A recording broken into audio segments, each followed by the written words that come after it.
For example మీకు మీరు ఒక మార్కెట్కి వెళ్ళారు.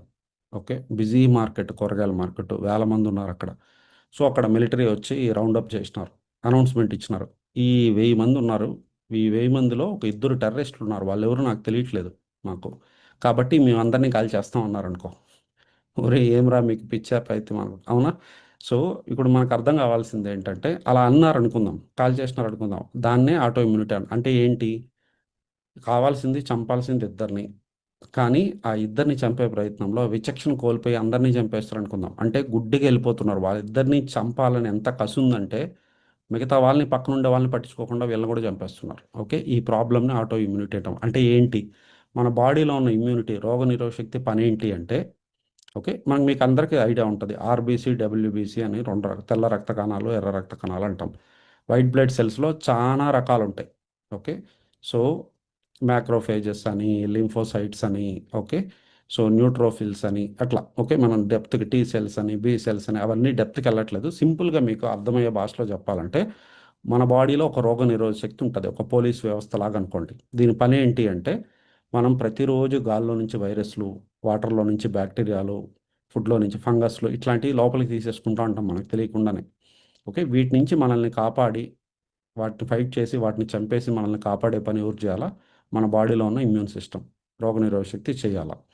ఓకే, ఈ చేసే ప్రయత్నంలో ఒకవేళ కానీ మన బాడీ బయట నుంచి వచ్చే వైరస్సో, బ్యాక్టీరియా, ప్యాథోజన్ అంటాం దాన్ని, దాన్ని గమనించలేకపోతే, ఓకే, మన బాడీలో ఉన్న సెల్కి దానికి తేడా తెలియకపోతే మన బాడీలో సెల్స్ని కూడా చంపేయడం స్టార్ట్ చేస్తుంది. అంటే అర్థం కాక, తెలియక, లేదు విచక్షణ కోల్పోయి ఎట్టన్నా దాన్ని చంపాలనే ప్రయత్నంలో మన బాడీలో ఉన్న సెల్స్ని చంపేయడం, ఆ ప్రాబ్లమ్ని మనం ఆటో ఇమ్యూనిటీ అంటాం. అలా మన బాడీలో ఉన్న ఇమ్యూనిటీనే మన స్కిన్ మీద దాడి జరిగితే దాన్ని సోరియాసిస్ అంటాం. ఓకే, సో జాయింట్స్ మీద దాడి చేస్తే దాన్ని రొమటాయిడ్ ఆర్థరైటిస్ అంటాం. స్కిన్ మీద ఇప్పుడు కొంతమంది అడిగినారు, కలర్ తగ్గుతుంది, బొల్లి లాంటివి వస్తుంటాయి, తెల్లగా అయిపోతుంటుంది, స్కిన్ కూడా గ్రే హెయిర్ వస్తుంది. ఎందుకు అంటే, మనకి స్కిన్ కలర్ ఇచ్చేదాన్ని మెలనిన్ అంటాం. మెలనిన్ సెల్స్, మెలనిన్ అనేది ప్రొడ్యూస్ అయితే అది కలరింగ్ ఏజెంట్ మన స్కిన్కి కానీ హెయిర్కి కానీ.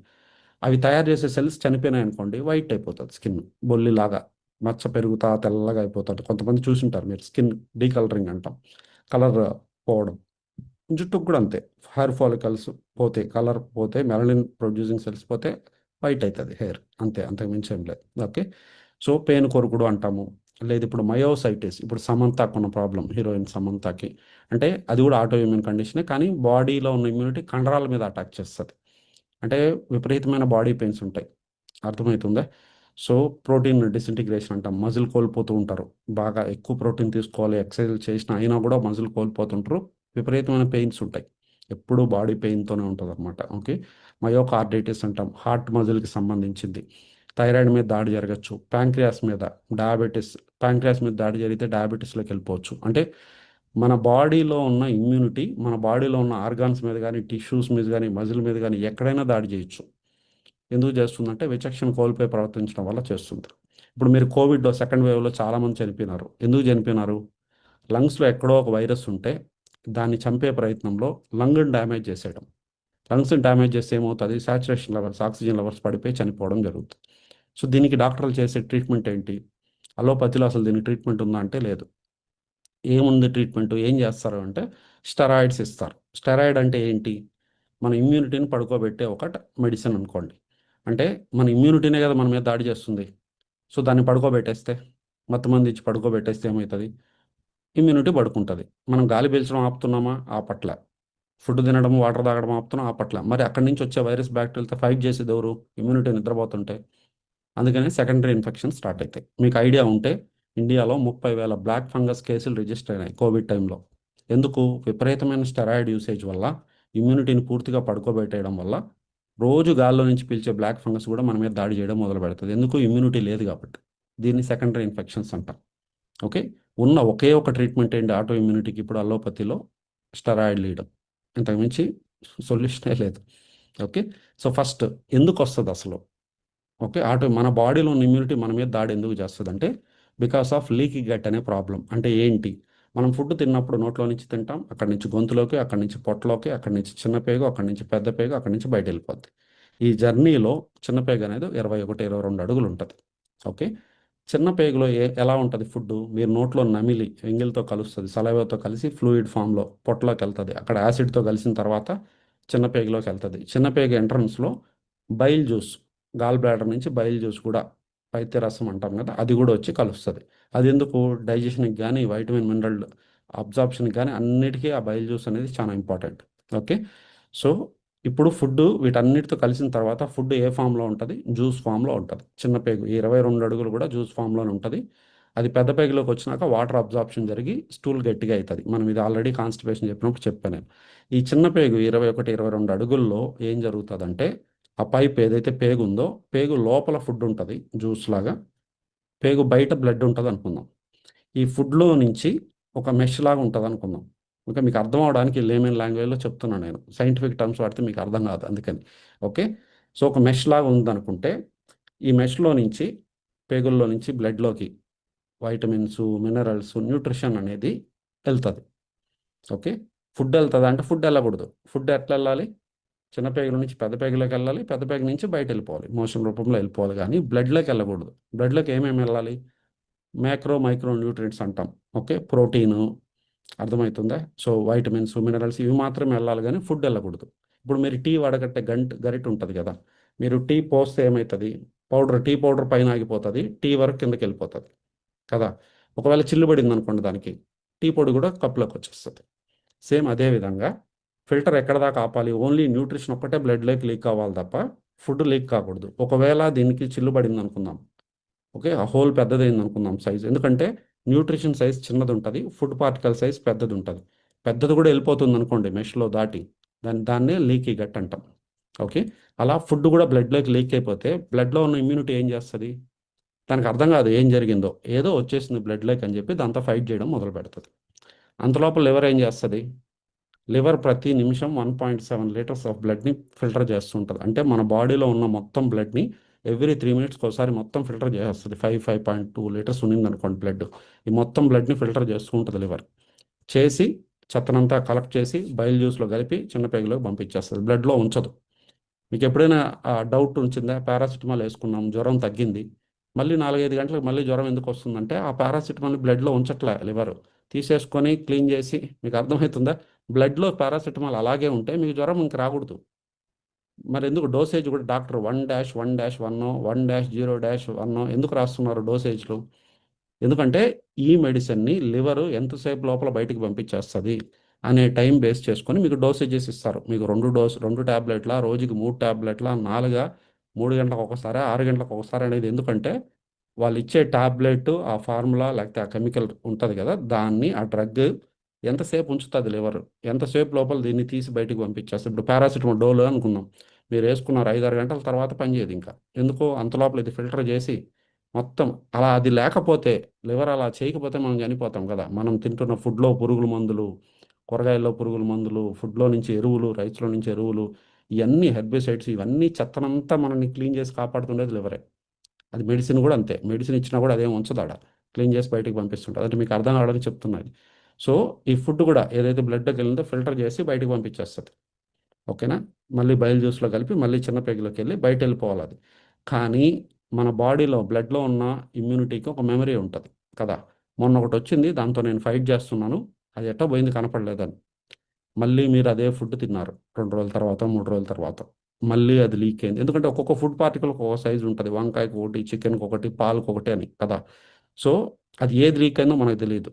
ఓకే, అది లీక్ అయింది, మళ్ళీ 2 రోజుల్లో 3 రోజుల తర్వాత మళ్ళీ లీక్ అయింది బ్లడ్లోకి. మళ్ళీ ఇమ్యూనిటీ ఎంత అలర్ట్ అయిపోతారు, ఏ మళ్ళీ వచ్చాడు రైడ్ అని. అంటే మీకు అట్లా అనుకోవు, నేను చెప్తున్నా మీకు అర్థం కావాలి. సో మళ్ళీ, ఓకే, మళ్ళీ యుద్ధం చేయాలా, ఎత్తుకొని రా కత్తులు కటార్లు, బయలుదేరని వాడిని చంపుదామని లోపల ఏమవుతుంది? లివర్ మళ్ళీ క్లీన్ చేస్తుంది. సో ఇమ్యూనిటీ ఎలా ఫీల్ అవుతుంది అంటే ఫెరోషియస్గా ఫీల్ అవుతుంది. మళ్ళీ నేను వచ్చాను, నువ్వేం చేయగలుగుతావని ఫుడ్ ఛాలెంజ్ చేస్తున్నట్టు తీసుకుంటుంది దాన్ని. అంటే మీకు ఇది ఎగ్జాక్ట్గా ఇలా కాదు, ప్రతీకారము సమరసింహారెడ్డి అలా కాదు, బట్ మీకు అర్థం కావాలని చెప్తున్నా. ఫుడ్ మళ్ళీ మళ్ళీ బ్లడ్లోకి వచ్చిన ప్రతిసారి మన బాడీలో ఇమ్యూనిటీకి మెమరీ ఉంటుంది, ఇది దాన్ని ఛాలెంజ్ చేసినట్టు ఫీల్ అవుతుంది. అప్పుడు ఓవర్గా రియాక్ట్ అవ్వడం స్టార్ట్ చేస్తుంది. ఎట్టన్నా చంపేల వాడిని అనే ప్రయత్నంలో మన ఓన్ బాడీ సెల్స్ని కూడా చంపడం. ఓకే, కోవిడ్ డెత్స్ అన్నీ వైరస్ వల్ల కాదు, because of our own body immunity వల్ల. మీకు అర్థమవుతుందా? అందుకనే స్టెరాయిడ్లు ఇచ్చి దాన్ని కూల్ చేస్తారు. అది లిమిట్ దాటిందంటే అగైన్ ప్రాబ్లం. సో మరి దీనికి సొల్యూషన్ ఏంటి? ఓకే, ఫస్ట్ చేయాల్సిన పని ఏంటంటే ఆటో ఇమ్యూనిటీకి మీరు ఏదైనా సోరియాసిస్ అనుకోండి, rheumatoid arthritis, myositis, type 1 diabetes, ఇవన్నిటికి కూడా ఆటో ఇమ్యూనిటీ ఇస్తే కారణం. అంటే మన బాడీలో ఉన్న ఇమ్యూనిటీ విచక్షణ కోల్పోయి ప్రవర్తిస్తుందని అర్థం. ఓకే, దీన్ని కంట్రోల్ చేసేది ఎవరు అంటే వైటమిన్ డి. వైటమిన్ డిని ఇమ్యూనోమాడ్యులేటర్ అంటాం. ఓకే, ఇప్పుడు మేము 15 ఏళ్ళ నుంచి హెల్త్ ఫీల్డ్లో ఉన్నప్పుడు వెల్నెస్ ఇండస్ట్రీలో ఉన్నాం. ఈ 15 ఏళ్ళలో 2020 వరకు ఒక ఎత్తు, 2010 నుంచి 20 వరకు ఒక ఎత్తు, 20 నుంచి ఇప్పుడు 5 ఏళ్లలో స్టోరీ మారిపోయింది. అప్పుడు వేళ్ల మీద లెక్క పెట్టేవాళ్ళం. ఎక్కడో ఒక సోరియాసిస్ కేసు, ఎక్కడో ఒకటి అలోపేసి అంటాం, పేను కొరుకుడు అంటాం కదా, అది కూడా ఇట్లా మచ్చలు, ఇట్లాంటివి అలర్జీస్ ఎక్కడో ఒకటి 2 కేసులు ఉండేటి. ఇప్పుడు మీకు ఐడియా ఉంటే మాకు ఇప్పుడు నెలకి మేము మినిమం అంటే కూడా ఒక 10,000 రిపోర్ట్స్ చూస్తాం, మినిమం 10,000 రిపోర్ట్లన్నా చూస్తాం యాజ్ ఏ కమ్యూనిటీగా. కనీసం దాంట్లో ఒక 1000 ఉంటాయి. అంటే దాని మీద ఆల్మోస్ట్ 10% ఆఫ్ పీపుల్ అంతకుముందు వేళ్ల మీద లెక్క పెట్టచ్చు, 10 15 ఉండేటివి. ఓకే, నెలకి అన్ని అన్ని 10,000లో ఇప్పుడు దగ్గర దగ్గర 1000. ఎన్ని రెట్లు పెరిగిందో ఆలోచించండి. కోవిడ్ వచ్చిన తర్వాత, కోవిడ్ వచ్చి అయితే వెళ్ళిపోయింది కానీ మన ఇమ్యూనిటీని ఎంత రెచ్చగొట్టింటుందంటే, ఎంత ఫెరోషియస్ అయిపోయింటుందంటే మన ఇమ్యూనిటీ విచక్షణ కోల్పోయి ప్రవర్తిస్తుంటుంది. చిన్న పిల్లలకు కూడా ఇప్పుడు సోరియాసిస్లు, రిమటాయిడ్ ఆర్థరైటిస్లు, చాలా హెల్త్ ఇష్యూస్కి కారణం కోవిడ్. మనకు వదిలి వెళ్ళిపోయిన చాలా పాత జ్ఞాపకాలు ఉన్నాయి, మన ఇమ్యూనిటీని డిస్టర్బ్ చేసి వెళ్ళినాయి. ఎందుకు అంటే మన బాడీకి ఇమ్యూనిటీ ఉంటుంది, అది ప్రాబ్లం. ఓకే, మెమరీ ఉంటుంది, అది ప్రాబ్లం. మీరు వ్యాక్సిన్ అంటే ఏంటి? వ్యాక్సిన్ వేస్తుంటారా? చిన్నపిల్లలకి వేపిస్తుంటారు, కోవిడ్లో కూడా వేసుకుంటారు. అంటే ఏంటి? పాత వైరస్ను, చనిపోయిన వైరస్ని మన బాడీలోకి మనమే ఎక్కించుకోవడం కావాలని, చనిపోయిన దాన్ని బాడీలోకి ఎప్పుడైతే అది ఎంటర్ అవుతుందో, వ్యాక్సిన్ ద్వారా వేస్తాం, ఎంటర్ అవుతుందో ఇమ్యూనిటీ ఏం చేస్తుంది? అరే వైరస్ వచ్చింది, దీన్ని ఎట్లా చంపాలా అని ట్రై చేస్తుంది. కత్తితో నరుకుతుంది, గన్నుతో కాలుస్తుంది, లేదు చేత్తో గుద్దుతుంది అనుకోండి. సో కత్తితో నరికినప్పుడు చనిపోయిందంటే దాన్ని యాంటీబాడీ అనుకుంటుంది. ఇప్పుడు గుర్తుపెట్టుకుంటుంది, ఓకే ఈసారి ఇది ఎప్పుడు వచ్చినా టైం వేస్ట్ చేయకూడదు, కత్తి ఎత్తుకొని కొడితే చచ్చిపోద్ది ఇది అనేది ఒక మెమరీలో పెట్టుకుంటుంది. మళ్ళీ నిజంగా మీకు వైరస్, ఒరిజినల్ వైరస్ వచ్చినప్పుడు ఏం చేస్తుంది? ఆల్రెడీ తెలుసు దానికి ఎలా చంపాలో, కత్తి అనేది గుర్తుపెట్టుకుంది. ఆ కత్తుల్ని దండిగా తయారు చేస్తుంది, యాంటీబాడీస్. సో ఒక్కొక్క వైరస్కి ఒక్కొక్క యాంటీబాడీ ఉంటుంది, బాగా అర్థం చేసుకోండి. అంటే దీన్ని చంపాలంటే ఈ కత్తితోనే చంపాలని క్లియర్గా తెలుసు దానికి, మెమరీలో ఉంటుంది. 5 ఏళ్ల తర్వాత మళ్ళీ, అందుకని చిన్నప్పుడు వ్యాక్సిన్లు వేస్తే పిల్లలకి, వ్యాక్సిన్ వేయంగానే జ్వరం వస్తుంది. ఎందుకు వస్తుంది? వైరస్ బ్యాక్టీరియా వచ్చింది కాబట్టి బాడీ రియాక్ట్ అవుతుంది. బట్ అది పెరగదు, మనం వ్యాక్సిన్ ద్వారా మనమే వేసినాం. ఓకే, దాన్ని ఫైట్ చేయడం నేర్చుకుంటుంది, కత్తులు రెడీ చేసుకుంటుంది. సో ఫ్యూచర్లో ఎప్పుడు మీకు వైరస్, నిజమైన వైరస్ వచ్చినా అది పెరగనీయకుండా చంపేస్తుంది. అందుకే మనకు వ్యాక్సిన్లు కూడా వేసినారు కోవిడ్లో. మీకు అర్థమైందా? ఒరిజినల్ వైరస్ వచ్చే లోపల రెడీగా ఉంటే ఇమ్యూనిటీ, దాన్ని చంపచ్చు అనే ఉద్దేశం. అర్థమైంది. కానీ ఈ ప్రయత్నంలో ఇమ్యూనిటీ ఫెరోషియస్ అయిపోయింది. వైరస్ ఎంత రెచ్చగొట్టింటదంటే ఇమ్యూనిటీని 10 రోజుల్లో ఎంత రెచ్చిపోద్దంటే మన బాడీ మీద అది అటాక్ చేయడానికి స్టార్ట్ చేస్తుంది. సో వైటమిన్ డి ఎవరికైతే తక్కువ ఉందో వాళ్ళందరూ హాస్పిటలైజ్ అయినారు, చనిపోయింటారు కూడా. చాలామంది చనిపోయినారు. రీజన్ ఏంటంటే వైటమిన్ డి అనేది ఇమ్యూనో మాడ్యులేటర్. మీరు ఏ డిసీజ్కి, ఏ ప్రాబ్లంకి వైటమిన్ డి ఇవ్వలేదు, కోవిడ్లో ఇచ్చింటారు, మీకు ప్రోటోకాల్ గుర్తుంటే. యాంటీబయాటిక్లు అవి ఇవి ఇచ్చి, వైటమిన్ సిలు ఇచ్చి వైటమిన్ డి అనేది యాడ్ చేసినారు. ఎందుకు? వైటమిన్ డిని ఇమ్యూనో మాడ్యులేటర్ అంటాం. వైటమిన్ డి గన మీకు అట్లీస్ట్ 60 70లో ఉంటే మినిమం, 10లు 9లు 15లు పెట్టుకొని 30 మినిమం, 100 దాకా ఉండొచ్చు. Okay, so 100 దాటేస్తే అనబాకండి. ఇంతవరకు ఒక్క కేసు కూడా ప్రపంచంలో వైటమిన్ డి టాక్సిటీ వల్ల చనిపోయినారనో, ఏదో జరిగిందనో ఇంతవరకు ఒక్క కేసు కూడా రిజిస్టర్ కాలేదు. కాబట్టి 100 దాటడం అనేది మీరు ఎంత తిన్నా జరగదు, అది పక్కన పెడతాం. ఓకే, 30 అన్నా మినిమం ఉండాలా. బట్ మినిమం 50 to 60 ఉంటే, మనం బోన్స్ గురించి మాట్లాడినప్పుడు చెప్పినాం, మీ ఎముకలు బలంగా ఉండాలన్నా, మీరు తినే కాల్షియం ఎముకలు తీసుకోవాలన్నా వైటమిన్ డి కావాలనేది మాట్లాడినాం. అది ఒక ఒక యాంగిల్. మెయిన్ యాంగిల్ ఏంటి? మీ బాడీ ఆటో ఇమ్యూన్ కండిషన్లోకి వెళ్లకుండా ఉండాలన్నా, మీ బాడీలో ఉన్న ఇమ్యూనిటీ మీ మీద దాడి చేయకుండా ఉండాలంటే, మీ వైటమిన్ డి లెవెల్స్ అట్లీస్ట్ 60 70లో మెయింటైన్ చేసి తీరాల్సిందే. ఓకే, దీనికి చాయిస్ ఏం లేదు, బాగా అర్థం చేసుకోండి. లాస్ట్ 5 ఏళ్లలో విపరీతంగా పెరిగిపోయినాయి ఆటో ఇమ్యూన్ కండిషన్స్. వైటమిన్ డిని ఇమ్యూనోమాడ్యులేటర్ అంటాం. అంటే ఇమ్యూనిటీని కంట్రోల్లో పెట్టేది, విచక్షణ కోల్పోకుండా ఆపేది ఎవరంటే వైటమిన్ డి. అంటే ఒక క్లాస్లో టీచర్ లాగా, పిల్లోడు ఎంత అతైనా ఉండొచ్చు, టీచర్ ఉన్నంతసేపన్నా నటిస్తారా? అట్లీస్ట్ టీచర్ పోయినా కావాలంటే గలబా చేస్తారేమో అని, టీచర్ ఉన్నప్పుడు అట్లీస్ట్ నటిస్తారు కదా. వైటమిన్ డి ఆ టీచర్ రోల్ ప్లే చేస్తుంది. It tries to control immunity, immunomodulator అంటాం, బాగా అర్థం చేసుకోండి. ఓకే, ఇది ఫస్ట్ చేయాల్సిన పని ఏమంటే ఆటో ఇమ్యూన్లో ఉండేవాళ్ళు లేదు వైటమిన్ డి తక్కువ ఉండేవాళ్ళు రాదని గ్యారెంటీ ఉందా మీకు? ఏమో ఎప్పుడు నెక్స్ట్ ఇయర్లోకి వెళ్తామా తెలియదు. వైటమిన్ డిని ఉంచుకుంటే మీరు ప్రాబ్లం అల్లకుండా ఉంటుంది బాడీ ఆటో ఇమ్యూనిటీకి. ఇది మీరు గుర్తుపెట్టుకోవాలి అందరూ కూడా. బోన్స్కి మంచిది, ఆటో ఇమ్యూన్లోకి వెళ్ళకుండా అంటే అట్లీస్ట్ 60-70లో మెయింటైన్ చేయాలి. ఫ్రీగా ఎండలో దొరికే విటమిన్ కుదరదు నాకు ఎండలో అంటే సప్లిమెంట్ అన్న తీసుకోవాలా, గమ్మనైతే ఉండడానికి లేదు. అర్థమవుతుందా? చాలా ఇంపార్టెంట్. ఇప్పుడు నేను లాస్ట్ 5 ఇయర్స్లో కేసెస్ గురించి చెప్తున్నా. చాలా చాలా చాలా ఇంపార్టెంట్ వైటమిన్ డి. అర్థమైందా? ఎంతమంది నాకు తెలియదు బ్లడ్ రిపోర్ట్ తీసుకున్నారో. మీరు వైటమిన్ డి ఒక్క టెస్ట్ చేసుకున్నా 1000 రూపాయలు అవుతుంది బయట, మీరు కనుక్కోండి. ఓకే, థైరోకేర్ వాళ్ళు 899కి అన్నీ చేస్తున్నారు, దాంట్లో వైటమిన్ డి కూడా వచ్చేస్తుంది బాడీ చెకప్. ఇంకా మీరు ఎవరైనా చేసుకోకుండా ఉంటే ఏమో ఇప్పుడు నాకు తెలిసి పెరిగిందో రేటు 899 ఉందో తెలియదు. ఓకే, ఒకసారి చెక్ చేసుకొని ఇమీడియట్గా చేసుకొని అట్లీస్ట్ వైటమిన్ డి కోసమన్నా చేసుకొని మీ దగ్గర క్లారిటీ ఉండాలి మీకు ఫస్ట్. ఓకే, ఇది ఫస్ట్ వైటమిన్ డిని పెంచుకోవాలి. సెకండ్, లీకీ గట్ని ఆపాలి. అర్థమవుతుందా? ప్రతిసారి మీరు ఏ ఫుడ్డో తెలియదు. కొంతమంది డాక్టర్లు సింపుల్గా చికెన్ తినొద్దు, పన్నీర్ తినొద్దు, పాలు తినొద్దు అని చెప్తుంటారు. నాకెట్ట తెలుసు నా బాడీలో ఉన్న ఇమ్యూనిటీ ఏ ఫుడ్ మీద శత్రుత్వం పెంచుకుందో నాకెలా తెలుసు? అది మీరు అబ్జర్వ్ చేసి తెలుసుకోవాలా. అర్థమవుతుందా? ఎవరైతే ఆటో ఇమ్యూన్తో ప్రాబ్లంలో స్టార్ట్ అయిందో ఆల్రెడీ, ఓకే, మీరు ఏదైనా ఒక ఫుడ్ తింటే మీకు పడట్లేదు అనుకుందాం. ఆ ఫుడ్ తిన్నప్పుడు జల వస్తుంది, దద్దులు వస్తుంది అంటే దాని మీనింగ్ ఏంది? ఆ ఫుడ్ వెళ్ళినప్పుడు బాడీలో ఉన్న ఇమ్యూనిటీ ఓవర్గా రియాక్ట్ అవుతుందని అర్థం. అలర్జీస్ వస్తున్నాయి. మీకు అర్థమవుతుందా? లేదు మీకు ఇరిటేషన్ వస్తుంది, జల వస్తుంది, లేదు ఫీవర్ వస్తుంది, ఏదైనా ఫుడ్ తింటే ఆ ఫుడ్ తింటే మీకు మొహం వాస్తుంది, దద్దులు వస్తున్నాయి. ఇదంతా కూడా మీరు సిమ్టమ్స్ లాగా ఫుడ్ అలర్జీస్ అంటాం కదా. ఫుడ్ అలర్జీ అంటే కూడా అదే బాడీలో ఉన్న ఇమ్యూనిటీ రెస్పాన్స్ విపరీతంగా రెస్పాండ్ అవుతుందని అర్థం ఆ ఫుడ్కి. సో అలా మీరు ఐడెంటిఫై చేసి ఆ ఫుడ్స్ని కొన్ని రోజులు పక్కన పెట్టాలి. లేదు నేను అబ్జర్వ్ చేయలేకుండా ఉన్నాను, ఐడెంటిఫై చేయలేకుండా ఉన్నానంటే ఫుడ్ ఇంటాలరెన్స్ టెస్ట్ అని ఒకటి ఉంటుంది. కొద్దిగా కాస్ట్లీ, 7,000 8,000 అలా ఉంటాయి రేట్ అది. ఓకే, మీరు ఒకసారి అదైనా ఒకవేళ మీకు అది తెలుసుకోవాలంటే ఫుడ్ ఇంటాలరెన్స్ టెస్ట్, అది కూడా బ్లడ్ టెస్టే. బ్లడ్ ఇస్తే ఏ ఫుడ్కి మీ బాడీలో యాంటీబాడీస్ ఎక్కువ ఉన్నాయి, ఏ ఫుడ్ని మీ బాడీ ఫైట్ చేయడానికి ట్రై చేస్తుంది అనేది లిస్ట్ వచ్చేస్తుంది. ఏ ఫుడ్కి రెడ్, ఏ ఫుడ్ ఎల్లోలో ఉన్నాయి, ఏ ఫుడ్ గ్రీన్లో ఉన్నాయి అనేది లిస్ట్ వస్తుంది. కొంచెం కాస్ట్లీ, ఒక 7,000 8,000 అట్లా ఉంటుంది టెస్ట్. 10,000 కూడా ఉండొచ్చు. థైరోకేర్ వాళ్ళు అయితే నాకు తెలిసి 8,000కి చేస్తున్నట్టున్నారు. చాలా ఒక్కొక్క ల్యాబ్ ఒక్కోలాగా ఉంటుంది. ఓకే, సో ఆ టెస్ట్ అంటే అందరికి అవసరం లేదు బట్ చెప్తున్నా. ఓకే, ఆ టెస్ట్లో ఏం తెలుస్తుంది? రెడ్లో ఏ ఫుడ్స్ ఉన్నాయి, ఎల్లోలో ఏమున్నాయి, గ్రీన్లో ఏమున్నాయి. గ్రీన్ ఉండేటి హ్యాపీగా తినొచ్చు అంటే వాటికి బాడీ ఏం శత్రుత్వం లేదు. ఎల్లోలో అంటే ఇప్పుడిప్పుడే ఎందుకో ట్రై చేస్తుంది ఈ ఫుడ్ మీద అని.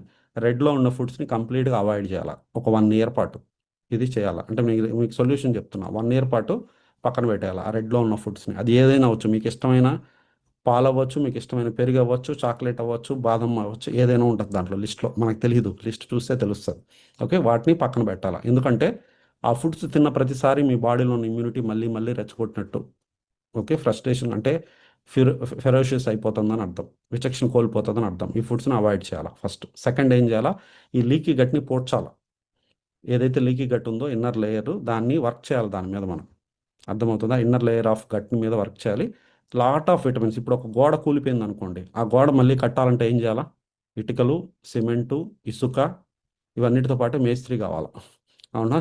సో మేస్త్రి ఎవరు ఇక్కడ అంటే మన బాడీనే, మనమే. మన బాడీని అద్భుతంగా రిపేర్ చేసుకుంటారు.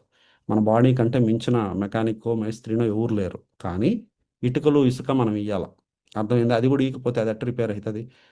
న్యూట్రిషన్ అవసరం అవుతుంది లీకీ గడ్ని పోడ్చడానికి అనేది అర్థం చేసుకొని, అవన్నీ ప్రోబయోటిక్స్ అంటాం. మీకు గుర్తుంటే నేను మొన్న కూడా మాట్లాడాం. పుల్లట్లు, పుల్లటి పెరుగు, ఊరగాయ, వీటిలో అన్నిట్లో గుడ్ బ్యాక్టీరియా ఉంటుంది. గుడ్ బ్యారీ good bacteria plays major role మీ లీకీ గట్ని పోడ్చడానికి. ఒమేగా 3 ఫ్యాట్స్ అది కూడా మాట్లాడుకున్నాం. ఓకే, కొంతమంది అడిగినారు వెజ్ సోర్సెస్ గురించి. ఆల్రెడీ చెప్పినాం. అవిసె గింజలు అవన్నీ బట్టి ఏఎల్ఏ ఉంటుంది, ఈపీఏ డిహెచ్ఏ ఉండదు. ఈపీఏ డిహెచ్ఏ ఎందుకంటే మనం ఏదైనా రిపేర్ చేయాలంటే ఎక్కువ క్వాంటిటీలో అవసరం అవుతుంది న్యూట్రిషన్ అక్కడ. అర్థమవుతుందా? సో అప్పుడు బెటర్ ఏంటంటే non veg source of omega 3. So ఇవన్నీ ఎగ్జాంపుల్స్. బి కాంప్లెక్స్ విటమిన్స్లో చాలా విటమిన్స్ మన గట్ లైనింగ్కి వర్క్ చేస్తాయి. ఈవెన్ ఉమెన్కి ఎండోమెట్రియాసిస్ అంటారు, పీరియడ్స్ టైంలో పెయిన్ కానీ బ్లీడింగ్ ఎక్కువ, దానికి కూడా B complex plays. Folic acid అందుకే ఇచ్చేది, folic acid plays major role. Okay, so అవన్నీ ఎలాగో పీసీఓడి మాట్లాడతాం, మళ్ళీ ఇంకొక రేపో ఎల్లుండో మాట్లాడదాం పీసీఓడి అండ్ దాని ఎఫెక్ట్స్ గురించి. సో ఇప్పుడు మీకు అర్థం కావాల్సింది ఏమంటే ఆ లీకీ గట్ని పోడ్చాలంటే ఎలాంటి న్యూట్రిషన్ అవసరం అవుతుంది బాడీకి, ఆ న్యూట్రిషన్ ఇస్తూ బాడీని రిపేర్ మోడ్లో ఉంచాలి. అంటే ఇంటర్మీడియట్ ఫాస్టింగ్ అనే కాన్సెప్ట్ని వాడుకుంటాం. అంటే మీల్ టు మీల్ గ్యాప్ ఇచ్చి ఇంటర్మీడియట్ ఫాస్టింగ్ అనే కాన్సెప్ట్లో ఉంచితే, అంటే బాడీని రిపేర్ మోడ్లో ఉంచుతూ. ఇక్కడ మీరు అర్థం చేసుకోవాలి, నేను ఎంత మంచి మెకానిక్ అయినా నట్టుని చేత్తో తిప్పలేను, స్పానర్ కావాలి. అవును, స్పానర్ ఈజ్ లైక్ న్యూట్రిషన్ లాగా. బాడీని మనం రిపేర్ మోడ్లో ఉంచాలి, అదేవిధంగా అది లైఫ్ స్టైల్ చేంజెస్. అదేవిధంగా దానికి సంబంధించిన న్యూట్రిషన్ ఇస్తే దాన్ని మళ్ళీ మనం రీబిల్డ్ చేయొచ్చు. రాత్రికి రాత్రి అవుతుందా? కాదు, 8 to 12 months టైం పడుతుంది. అందుకే ఒక 12 months వరకు ఆ రెడ్ కలర్లో ఉన్న ఫుడ్ని అవాయిడ్ చేయాలి. లేదా టెస్ట్ గురించి కాదంటే మీరు అబ్జర్వ్ చేస్తే మీకే అర్థమవుతుంది. కొన్ని ఫుడ్స్ తిన్నప్పుడు మీ బాడీ ఓవర్గా రియాక్ట్ అవుతుంటే ఆ ఫుడ్స్ని అవాయిడ్ చేయాల్సి ఉంటుంది. అర్థమవుతుందా? వైటమిన్ డిని పెంచుకోవడం అనేది ఇమ్మీడియట్గా చేయాల్సిన పని ప్రతి ఒక్కరు, నేను మళ్ళీ చెప్తున్నా. ఓకే, మీరు ఫ్యూచర్లో మీకు ఏమేం ప్రాబ్లమ్స్ రాబోతాయి మేజర్గా అని చూస్తే, ఓకే, 99% ప్రాబ్లమ్స్ మీ పేగుల్లో నుంచి గట్లో నుంచే మొదలవబోతాయి అని అర్థం. ఓకే, వైటమిన్ డి అనేది రెండు పెద్ద ప్రాబ్లమ్స్ ఫ్యూచర్లో కనిపిస్తుండేది ఏమంటే, ఒకటి ఆటో ఇమ్యూన్లోకి వెళ్ళిపోవడం బాడీ వైటమిన్ డి తక్కువ ఉండడం వల్ల. ఎందుకంటే 87% ఆఫ్ ఇండియన్స్, అర్థం చేసుకోండి, 87 మందికి తక్కువ ఉంది 100లో. అందుకని మీ రిపోర్ట్లో ఏం అద్భుతాలు ఉండవు, ఆశించబాకండి. మీరు రిపోర్ట్ తీసుకుంటే మీకు తెలుస్తుంది, ఖచ్చితంగా తక్కువే ఉంటుంది. ఎందుకంటే మనం ఎండలో రోజు అరగంట ఒక గంట ఎండలో ఉండట్లేదు. అర్థమవుతుందా? ప్లస్ మనం తింటున్న ఫుడ్లో, కూరగాయలలో కానీ వీటిల్లో గ్లైఫోసెట్ అని వాడతారు. హెర్బిసైడ్ అది, అంటే గడ్డి మందు అంటారు. గడ్డి పెరగకుండా ఉండడానికి పంట వేసినప్పుడు వాడతారు హెర్బిసైడ్స్. అది సెల్లు లోపలికి వెళ్తుంది, కూరగాయ లోపలికి, పండు లోపలికి, మీరు బయట కడిగినా కూడా పోదు. అలా హెర్బిసైడ్స్ మనం గ్లైఫోసెట్ తినడం వల్ల అది వైటమిన్ డి బ్లాకర్. అంటే మీరు తింటున్నా కూడా అంత అబ్జార్బ్ చేసుకోలేదు body, because of that glyphosate. చాలా కంట్రీస్, జర్మనీ ఇట్లా చాలా కంట్రీస్ దాన్ని కంప్లీట్గా అవాయిడ్ చేసిన గ్లైఫోసెట్ని. బట్ ఇండియాలో వాడుతున్నారు ఇంకా. మనం మనం మనం అదేమో ఎప్పుడో రియలైజ్ అవుతాం మనం కూడా, మనం చేయగలిగింది కాదు కానీ అది, బట్ తెలుసు చాలా మందికి. వాడద్దన్నా వాడుతుంటారు, గ్లైఫోసెట్లో వాడుతున్నారు. ఓకే, అది వైటమిన్ డి బ్లాకర్ అంటాం దాన్ని. ఓకే, అది కూడా వన్ ఆఫ్ ద రీజన్ మనం వైటమిన్ డి తక్కువ ఉండడానికి ఇండియాలో. ఓకే, ఎండ ఉన్నా కూడా, మనం ఏం చలి ప్రదేశం కాదు, సూర్యుడు లేని ప్రదేశం కాదు, అయినా కూడా మనకు వైటమిన్ డి తక్కువ ఉండడానికి గ్లైఫోసెట్ ఒక కారణం అయితే మనం ఎండలోకి వెళ్ళకపోవడం ఒక కారణం. ఓకే, అటని చెప్పి నేను ఇప్పుడు ఎండలోకి వెళ్తాను, నా 9ని 5ని తీసుకొని 70కి తీసుకెళ్తానంటే ప్రాక్టికల్గా అది జరగదు. ఓకే, మనం 60-70కి తీసుకెళ్లేదాకా సపోర్ట్ తీసుకొని ఎండలోకి వెళ్ళడం అయితే స్టార్ట్ చేయాలి. బట్ సపోర్ట్ తీసుకొని దాన్ని ఫస్ట్ ఇమీడియట్గా 50-60కి తీసుకెళ్ళాలి. 2-3 నెలలు పడుతుంది, అది కూడా రాత్రికి రాత్రి ఏం జరగదు. అర్థమవుతుందా? సో కొంతమంది అడుగుతారు, మెడికల్ షాప్లో 60K టాబ్లెట్ దొరికితే వాడచ్చా అని. డబ్ల్యూహెచ్ఓ ఐసీఎంఆర్ చెప్పిన గైడ్లైన్స్ ప్రకారం రోజుకి 4 నుంచి 6 వేలు కంటే ఎక్కువ వాడకూడదు. 6 వేలు కంటే ఎక్కువ వాడకూడదా? మరి 60 వేలు ఎందుకు దొరుకుతుంది టాబ్లెట్ అంటే, ఏమో ఆ దేవుడికే తెలియాలా ఇండియాలో ఎందుకు దొరుకుతున్నాయి, మెడికల్ షాప్లో ఎందుకు అమ్ముతున్నారు, లేకపోతే ఎందుకు అలో చేస్తున్నారు. మరి 60 వేలు అలో చేసినప్పుడు మరి గైడ్ లైన్స్లో 60 వేలు పెట్టచ్చు కదా. గైడ్ లైన్స్లో ఎందుకు 4 వేలు కంటే ఎక్కువ తినొద్దండి, 6 వేలు కంటే ఎక్కువ తినొద్దండి అని ఎందుకు చెప్తున్నారు అక్కడ? టాబ్లెట్లు మాత్రం 60 వేలు ఎందుకు అమ్ముతున్నారో నాకైతే తెలియదు.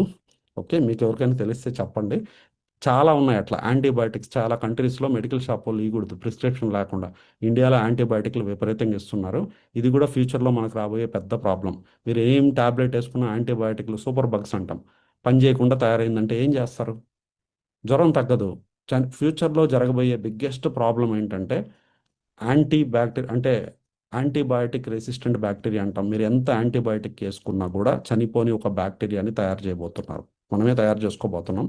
ఇది ఫ్యూచర్లో, ఎందుకంటే ప్రతిదానికి యాంటీబయాటిక్లు వాడితే ఏమవుతుంది, వాడే కొద్దీ అది రెడీ అయిపోతుంది. ఓహో ఇది వస్తుందా, నేను ఏం చేసుకోవాలని హెల్మెట్ వేసుకుంటారు, తర్వాత కత్తులు అన్నీ రెడీ చేసుకుంటుంది, బుల్లెట్ ప్రూఫ్ అన్ని బ్యాక్టీరియా రెడీ చేసుకున్నాక ఏమవుతుంది, యాంటీబయాటిక్ పనిచేయదు, కొత్తది కావాలి మళ్ళీ.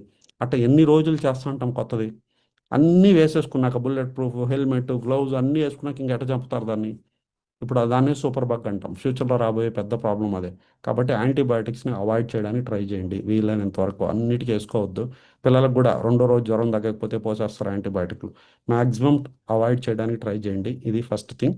వైటమిన్ డి లెవెల్స్ ఖచ్చితంగా లో డోసేజెస్లో ఎక్కువ రోజులు వాడుకుంటే ఇష్యూస్ లేకుండా ఉంటాయి. ఎందుకంటే మీరు వైటమిన్ డి హై డోసేజ్లో వాడితే కూడా క్యాల్సిఫికేషన్, రక్తంలో ఉన్న కాల్షియం తీసుకొని బ్లాక్స్ ఫామ్ అవుతుంది. ఈ బ్లాక్స్ మీకు ఆర్టరీస్లో ఫామ్ అయితే హార్ట్ అటాక్స్ వచ్చేదానికి, మీరు ఒకవేళ గూగుల్లోకి వెళ్ళి చదవండి తెలుస్తుంది. Calcification is the main reason for heart attacks. మనం కొవ్వు అని మాట్లాడుకుంటాం, ప్లేక్ ఫార్మేషన్ అని, అది కూడా ఒక కారణమే. బట్ దాని మీద ఈ కాల్షియం బ్లాక్స్ ఫామ్ అవడం వల్లే తొందరగా హార్ట్ అటాక్స్ వస్తాయి. ఓకే, సో వైటమిన్ డిని హై డోసేజెస్లో వాడడం నాట్ రికమెండెడ్. ప్లస్ క్యాల్సిఫికేషన్ జరగకుండా ఉండాలంటే వైటమిన్ డితో పాటు వైటమిన్ K2 అనే ఒక విటమిన్ కూడా అవసరం. సో ఆ కాంబినేషన్లో మీకు కానీ దొరికితే సప్లిమెంట్, మీ కోచెస్ని అడగండి, గైడ్ చేస్తారు, ఆన్లైన్లో దొరుకుతాయి. ఓకేనా? మీరు సపోర్ట్ అంటే చాలా బ్రాండ్స్ ఉంటాయి. ఓకే, ఒక 100 తక్కువ ఉండొచ్చు, ఒక 100 ఎక్కువ ఉండొచ్చు, but K2 with vitamin D low dosages for long time వాడుకోవడం అనేది సేఫ్. ఎందుకంటే మీరు ఎంత తినేసినా బాడీ అబ్జార్బ్ చేసుకోవాలా, గుర్తుపెట్టుకోండి. నేను 3 రోజులు ఒకే రోజు తినలేను, ఈ పూట తినాల్సిందే తినాలా, రేపు తినాల్సింది మళ్ళీ తినాలా, అట్లా కొద్ది కొద్దిగా లాంగ్ టర్మ్ వాడుకోవడం అనేది సేఫ్, ఇష్యూస్లోకి వెళ్ళకుండా ఉండడానికి మీకు గైడ్ చేస్తారు. ఓకేనా? ఎవరో పెట్టినారు చాట్లో 899 ఉందా, 899 తీసుకుంటున్నారంట, మహాలక్ష్మి గారు పెట్టారు. షూర్ అండి. ఓకే. ఎవరైనా ఇంకా చేయించుకోకపోతే వైటమిన్ డి కోసమన్నా చేయించుకోండి. వైటమిన్ డి ఒకటి చేసుకున్న 1000 అవుతుంది మీకు బయట, మీరు అడిగి కనుక్కోండి ఒకసారి. ఓకే. బట్ వాళ్ళు వైటమిన్ డితో కలిపి అన్ని టెస్టులు, లివర్ ఫంక్షన్, కిడ్నీ ఫంక్షన్ అన్నీ ఇస్తున్నారు. ఒకసారి రిపోర్ట్ చేతిలో పెట్టుకుంటే ఇప్పుడు మనం ఇంకా రేపు నెక్స్ట్ 8 days మాట్లాడబోయే టాపిక్స్ కూడా, అంటే అక్కడ కూడా ఆపం. డిసెంబర్ 1 నుంచి కూడా మళ్ళీ ఎవ్రీ డే ఒక హెల్త్ టాపిక్ మాట్లాడుకుంటూ వెళ్తాం. కొన్ని వందల వేల టాపిక్లు ఉన్నాయి మనం మాట్లాడుకోవాల్సినవి, తెలుసుకోవాల్సినవి. ఓకేనా? ఎందుకంటే ఇవన్నీ డాక్టర్స్ చెప్పరు, అంత టైం ఉండదు. ఓపీలో మీరు వెయిట్ చేసి డాక్టర్ దగ్గరికి వెళ్ళినా 2-3 నిమిషాల కంటే ఎక్కువ మాట్లాడరు. అర్థమవుతుందా? సో ఇది ఓవరాల్గా. ఇంకా డీటెయిల్ కావాలంటే కూడా కోచెస్ని అడగని చెప్తారు, ఎందుకంటే 6:20, ఎందుకంటే టాపిక్ చాలా ఇంపార్టెంట్ అని నేను ఐ టుక్ టైం. ఓకే. ఇప్పటికి ఒక క్లారిటీ వచ్చి ఉంటుంది అనుకుంటున్నా. మేక్ షూర్ అందరం చేయాల్సిన ఒక పని ఏంటంటే, మనం అందరం వైటమిన్ డిని పెంచుకోవాలా. దాంతోపాటు కాల్షియం కోసం తెల్ల నువ్వులు పౌడర్ చేసుకొని తింటూ వచ్చినామంటే బోన్స్ కూడా ఎలాగో స్ట్రాంగ్ అవుతాయి. వైటమిన్ డి తీసుకుంటున్నాం కదా, ఆటోమేటిక్గా కాల్షియం కూడా తీసుకున్నామంటే ఫుడ్లో నుంచి ఏవేవి వేయగలుగుతాం ఫుడ్లో ఇవ్వాలి, ఇవ్వలేనప్పుడు సప్లిమెంటరీ సపోర్ట్ తీసుకోవాలి. అర్థమవుతుంది? సో కాల్షియం ఫుడ్లో నుంచి ఇచ్చేయచ్చు, కాబట్టి దానికి ఏం టాబ్లెట్ అవసరం ఉండదు. వైటమిన్ డి మాత్రం సప్లిమెంట్ సపోర్ట్ కావాలి. Until it reaches 60-70. అంత ఈజీ కాదు. అరగంట నిలబడితే, మీరు కావాలంటే ఒక నెల రోజులు నిలబడి అరగంట గంట గంట నిలబడి మళ్ళీ రిపోర్ట్ తీసుకొని చెప్పండి నాకు ఎంత పెరిగిందని. ఓకే. ఎందుకంటే మన బాడీ వాడేసుకుంటుంటుంది, ఇన్ఫెక్షన్ జరిగిన ప్రతిసారి వైటమిన్ డిని వాడుకుంటుంది, కాబట్టి అంత ఈజీగా పెరగదు. ఇది మీరు గుర్తుపెట్టుకోవాలి. ఓకే. డన్. రిపోర్ట్ తీసుకోండి ఫస్ట్. ఇంకా మనం చెప్పబోయే టాపిక్స్ మళ్ళీ అయ్యో అనిపిస్తుంది మీకు. సో కాబట్టి తీసుకున్నారంటే ఒక క్లారిటీ ఉంటుంది. మనం మాట్లాడదాం రోజు ఒక టాపిక్. డన్. బై.